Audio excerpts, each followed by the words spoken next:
Grace Kids. Welcome back to Grace Kids TV. My name is Julie and I serve as the Worship and Technology Assistant here at Grace Church. It's so great to be joining you again today.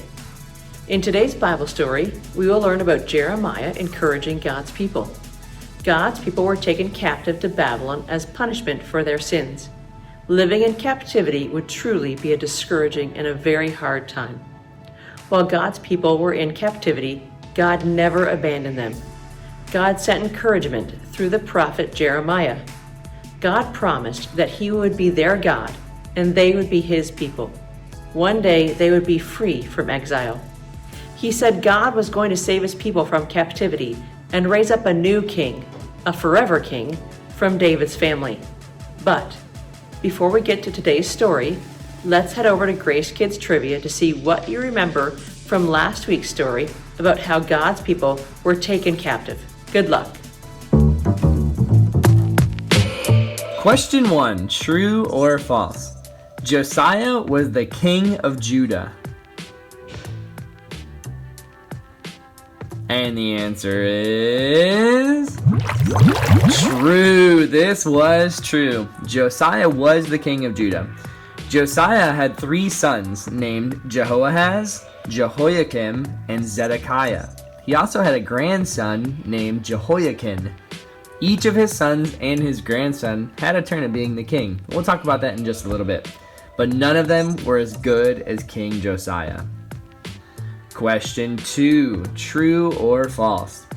After Josiah died, Jehoahaz became the next king. Jehoahaz listened and obeyed God. And the answer is false. This was close, but not quite true. Jehoahaz was the next king, but he did not listen and obey God. Jehoahaz was not king for very long. He did bad things that God did not like. The king of Egypt actually took him away and made him a prisoner. Question 3, true or false? Jehoiakim became the next king after Jehoahaz, but he learned from Jehoahaz's mistakes and he made better choices.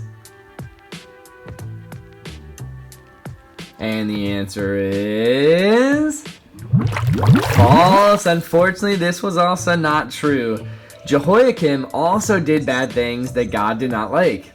The king of Babylon took him and also made him a prisoner. So his son, Jehoiakim, with an N at the end instead of an M, became the next king.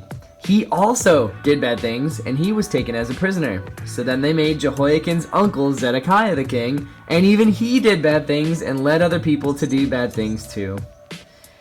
Question 4, true or false? God sent prophets to talk to the people to tell them to stop sinning. The people listened right away and turned to God. And the answer is false again. This one was really close, but it was not quite true. God loved His people and He didn't want to destroy them. So God did send prophets to talk to the people to tell them to stop sinning, but the people did not listen. So God would punish the people for their sin. God allowed the king of Babylon and his armies to attack the people of Judah, and many of the people died. The king of Babylon took everything out of the temple and burnt it. He took all of the people back to Babylon and made them work for him and his family.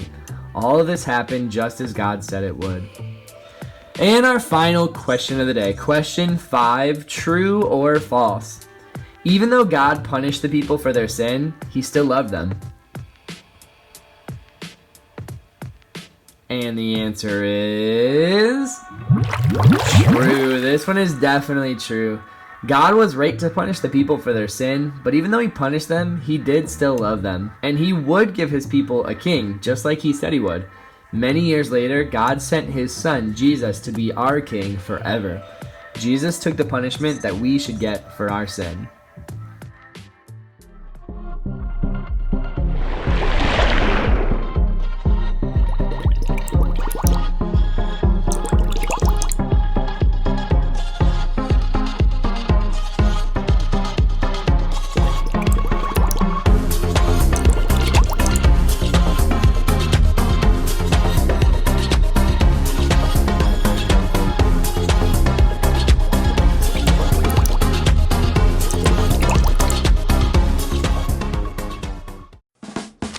everyone, it's me, Megan, and I'm Jessie. Hey, Megan, what's that in your hand? Oh, this is a letter from my Aunt Lily. Megan, that is not a letter. I know my letters, A, B, C. Well, yes, A, B, and C are letters, but this is a different type of letter, Jessie. Oh, a different type of letter like W? No, this is a paper letter that my Aunt Lily sent in the mail. She wrote a message just for me. The mail carrier delivered it to our mailbox at my house. Wowie, a letter sounds like something very special. Yeah, it is. People send letters when they want to tell someone special news or to give them encouragement. Ah. Is encouragement like, peppermint? Because I really like peppermint candy canes. Encouragement is when you celebrate someone or give them hope. In today's Bible story, Jeremiah wrote a letter filled with encouragement. Let's listen to what his letter said.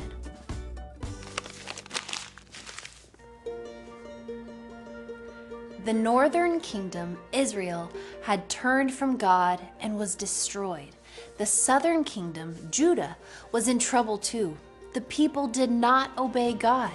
They lived however they wanted to live. God was angry with the people of Judah.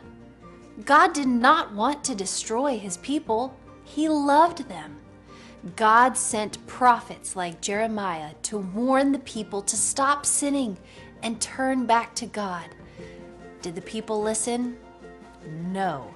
So God punished the people by sending the king of Babylon to take over Judah. King Nebuchadnezzar took some of God's people, the best and most intelligent men, to Babylon. Later, Nebuchadnezzar came back and took more people away. Then the prophet Jeremiah sent a letter to encourage God's people in Babylon. This is what Jeremiah's letter said. While you are in Babylon, build houses and live in them. Get married, have children, and plant gardens together. God says you will be there 70 years, and then he will come. God had promised to bring his people back to the land of Judah, and he would keep his promise. I know my plans for you, God said. My plans are for your good. You have hope and a future. You will seek me and find me when you search for me with all your heart. Jeremiah told the people that life would be hard. Because of the Babylonians, they would feel hopeless. So Jeremiah shared what God would do. God said, I will set you free. I will give you a king. Do not be afraid or discouraged. I will save you and be with you. I will bring you back to your land and you will have joy. You will be my people and I will be your God. God did not give up on his people. Jeremiah the prophet told God's people that God was going to save them. Later, from David's family, God would raise up Jesus to be a new king, a forever king.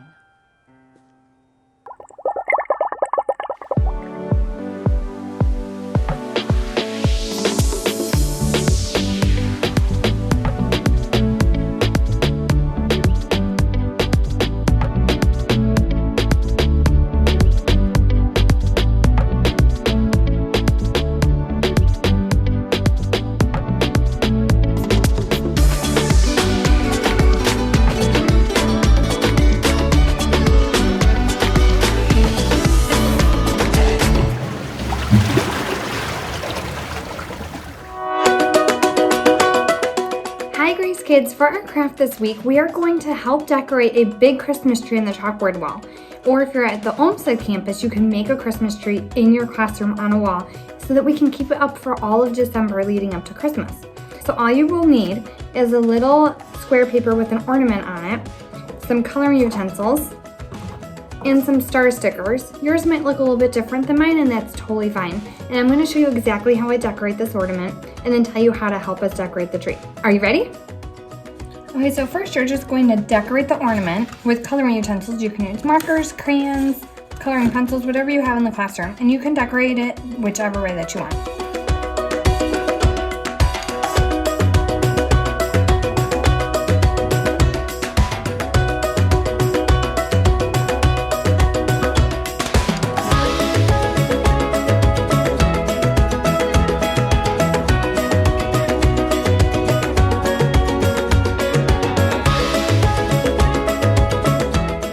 When you're done decorating it with your coloring utensils, you can take some star stickers and finish decorating it.